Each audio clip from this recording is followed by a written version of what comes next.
The topic of today's lecture is leadership, meaning, classification of leaders, roles of a leader, and different methods in selection of a leader. Introduction. In the field of agricultural extension, leadership has critical strategic importance since it deals with developing groups of farmers in the community. Agricultural extension worker in this sense serves as an administrative leader and coordinator for formulating, developing, implementing and evaluating agricultural extension programs as well as develop farmers in managing resources in the rural areas. He guides the extension education activities for farmers as groups or individuals towards the purposeful pursuance of given objectives within a particular situation by means of extension communication methods. At the same time, it has been brought into significance that leadership has to be groomed within the rural community. Having a local leader or community leaders enhances the success of new farming practices, and thus it is important to identify and choose the right leaders with whom the extension workers can work together. Such an arrangement makes the task of communication easier and effective implementation can take place in the rural farming community. Leadership, meaning.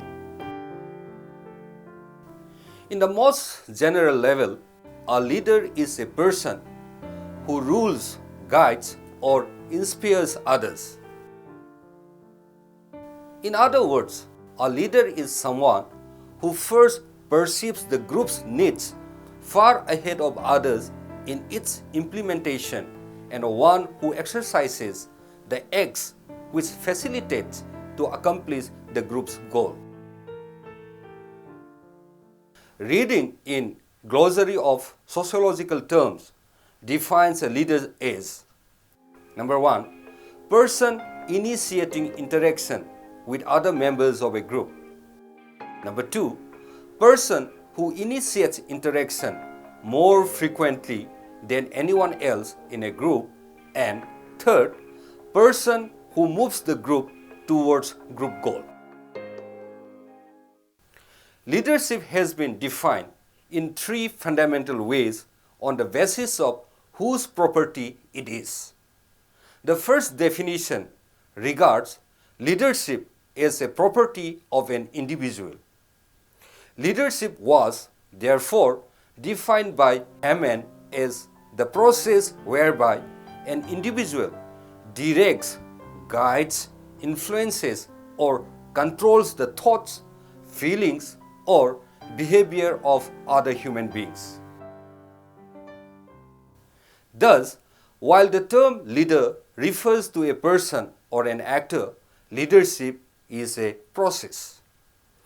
As a group property, Cartwright and Zander viewed leadership as the performance of those functions which assist the group in achieving the outcome. It consists of group members' actions which facilitate setting of group goals, moving the group towards the attainment of its goals, improving interactions amongst the group members, facilitating group cohesiveness, procuring resources for the group. In similar ways, Piggott defined leadership as a process of mutual stimulation, which by successful interplay of relevant individual differences controls human energy in pursuit of a common cause. As a situational attribute, leadership is a property of a person or group of persons in a given situation whereby through successful utilization by their qualities moves a group towards the attainment of its goals. In the 3 definitions given above, the use of authority and influence of one actor or group actors over another actor or group could be determined. The exercise of leadership, therefore, involves the use of authority and influence. But what is important in exercising authority over other individuals is the act towards the attainment of a goal or goals. Stoddle captured what is considered an accurate definition of leadership: the process of influencing the activities of an organized group in efforts towards goal setting and goal achievement. This is in line with Dubrin, who defined leadership as a process whereby an individual influences a group of individuals to achieve a common goal. Classification of leaders. Nelson, Ramsey, and Berner identified 4 types of leadership. A. Institutional leader. The institutional leader emerges through an appointment, promotion, selection, or election to hold a formal leadership position. He performs the functions associated with his position so that when he vacates the office, whoever takes over from him continues to perform the same essential functions. B. Situational leader. It arises when there is perceived inadequacy in a social situation. He emerges to assist in rectifying the anomaly. He is therefore a product of a situation. As situations change, he has to modify his approach so as to meet the changes effectively. Otherwise, as changes brought him to power, changes may sweep him out of the leadership position. C. Dictatorial leader. This type of leader forces his decisions on the rest of the community. Often, he emerges from an institutional or a situational leader. He may be a member of a dominant family in the community, a business magnate controlling the bulk of economy of the community, or a political activity.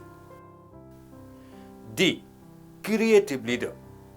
Such a leader helps the group realize its creative potentials rather than for his own ego satisfaction. He is the democratically accepted leader.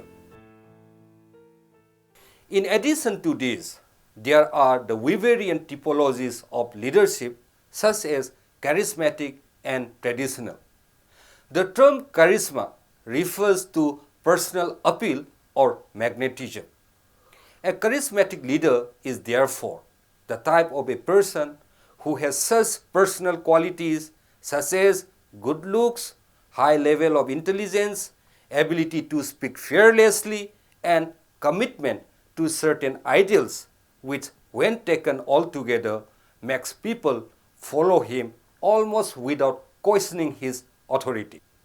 Traditional or hereditary leader is one who is born into a hereditary leadership position which custom and tradition recognize. His leadership status is therefore ascribed rather than achieved. Tradition affords him an unlimited loyalty and unquestioned obedience from the community members. Roles of a leader. Radhakrishnan and others in 1994 emphasized that the leadership role of extension workers has become an increasingly critical element in the successful performance of extension programs. Havelock in 1973 identified 4 leadership functions of extension worker, namely as a catalyst, solution giver, process helper, and a resource linker. This means extension workers as leaders should raise the awareness of farmers from functional farmers groups and make decisions for solution together with farmers. Extension workers who possess the desire to lead may enhance their skills and abilities required for the leadership role that might influence their performance and successes. Food and Agricultural Organization (FAO) states that the agent can be seen as having two main but different areas of responsibility. One, knowledge, communication, innovation. The extension agent is responsible for providing the knowledge and information that will enable a farmer to understand and make a decision about a particular innovation, and then for communicating that knowledge to the farmer. In this role, the agent is seen as a vehicle of knowledge, usually of a technical nature, and as a teacher who instructs farmers in the use of this knowledge. The agent is formally trained for this position and is provided with the technical knowledge and information which he must then communicate to the farmers. In this role, the agent's work is usually highly structured and based on existing government policies and programs of rural development. Number 2, educator, facilitator, catalyst. In the role of educator, facilitator, or catalyst, which the agent may need to perform in the course of his duties, the agent is associated less with the knowledge, communication aspect and more with the farmer's personal development. The agent is less concerned with specific programs or targets and more with helping the farmers to gain confidence, to organize themselves and to begin to get involved in extension activities. The agent's role is essentially to help, support and actively encourage farmers to develop their own initiatives and to begin to tackle their own problems. An agent can assume diversity of roles, but he must always be aware that the most important thing is to study the situation, analyze the problems, and adopt a position which is relevant to solving those particular problems. Thought must be given to this, and an agent must never simply plunge into a situation without thinking carefully how he may best help to change it. The use of local leaders. A good extension agent will always try to enlist the support of local farmers in his extension work. In any extension organization, there will be only a small number of trained professional extension agents within any region with responsibility for thousands of farming families. The solution is for extension agents to seek out and enlist the support of local people who have leadership qualities or influence within that area. Local leaders can be of invaluable assistance to an extension agent in a number of ways. They can assume responsibility of certain activities in the agent's absence, help to organize local extension groups, assist directly in the spread of new ideas and practices by demonstrating them in their fields, and generally serve as a point of contact between the agent and the farmers. By enlisting their help, the extension agent will have a chance to reach far more farmers than he could on his own. Working with local leaders also builds closer ties with local farmers and encourages farmers' confidence in the extension service and their willingness to participate in extension activities. Formal and informal local leaders. Extension agents will work locally with both formal and informal leaders. Formal leaders can be described as local people who hold some kind of formal position within the bureaucratic and administrative structure. Such leaders can include representatives or agents of government ministries, traditional chiefs or headmen, teachers, religious leaders, political officials, and officials of local institutions, for example, cooperatives. The extension agent should try to interest such formal leaders in his activities and discuss appropriate part of his work with them. If he can enlist their general support for his program, then his extension activities in the area will have a firm basis. Certainly, the extension agent should invite these formal leaders to extension meetings or other public extension activities.